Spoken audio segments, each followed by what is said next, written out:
Assalamualaikum warahmatullahi wabarakatuh. Saya Arsa Pratiwi dari UIN Suska Riau, jurusan Hukum Keluarga kelas D semester 5. Baiklah, di sini saya akan menjelaskan materi dari kelompok 2, yaitu sejarah pemikiran ekonomi Islam. Teori pertama yaitu teori kontribusi Islam pada ekonomi modern.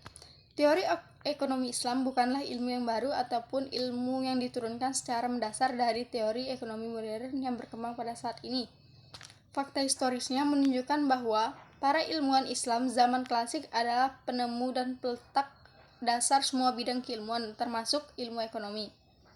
Oleh karena itu, sangat logis apabila dikatakan teori-teori ekonomi modern saat ini dipelajari di seluruh dunia merupakan plagiat yang diadopsi dari kitab-kitab klasik tentang ekonomi Islam.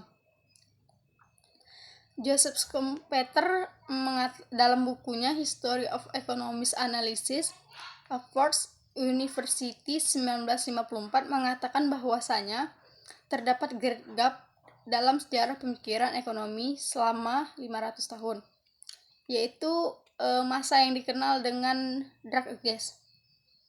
Dark Ages itu adalah merupakan suatu masa yang sengaja ditutup-tutupi oleh Barat karena pada masa inilah pemikiran ekonomi Islam dicuri oleh ekonomi Barat. Nah, materi yang kedua yaitu filosofi dan pemikiran ekonomi Islam. Manusia dalam menjalani kehidupannya melakukan berbagai macam kegiatan agar ia bisa mempertahankan hidupnya. Salah satu kegiatan yang tidak bisa lepas dari kehidupan manusia itu adalah melakukan kegiatan ekonomi. Kegiatan ekonomi yang dilakukan oleh manusia merupakan salah satu dari beberapa kegiatan penting yang menuntut manusia agar bersungguh-sungguh dalam melakukannya sehingga ia bisa mendapatkan kehidupan yang layak dalam memenuhi seluruh kebutuhannya, seperti sandang, pangan, dan papan. Baiklah, saya akan menjelaskan materi yang ketiga, yaitu fase pemikiran ekonomi Islam.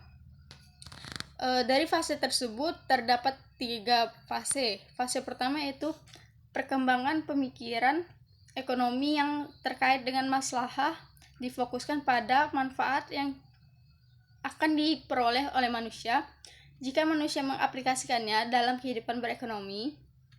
Dengan sebaliknya, yang terkait dengan masfadah fokus pada kerugian yang akan ditimbulkan jika manusia mengaplikasikannya dalam berekonomi.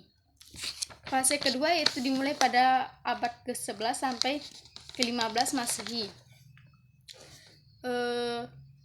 Pada masa ini dikenal dengan fase yang cemerlang karena meninggalkan warisan yang intelektual yang sangat kaya. Para cendekiawan muslim di masa ini mampu menyusun suatu konsep tentang bagaimana umat melaksanakan kegiatan yang seharusnya berlindaskan Al-Quran dan hadis.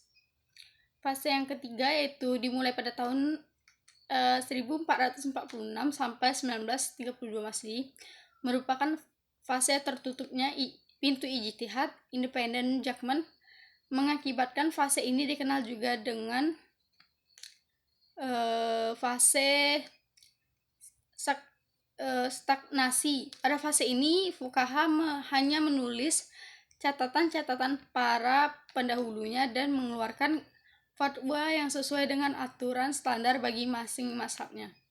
Sekian penjelasan dari saya. Sekian, terima kasih.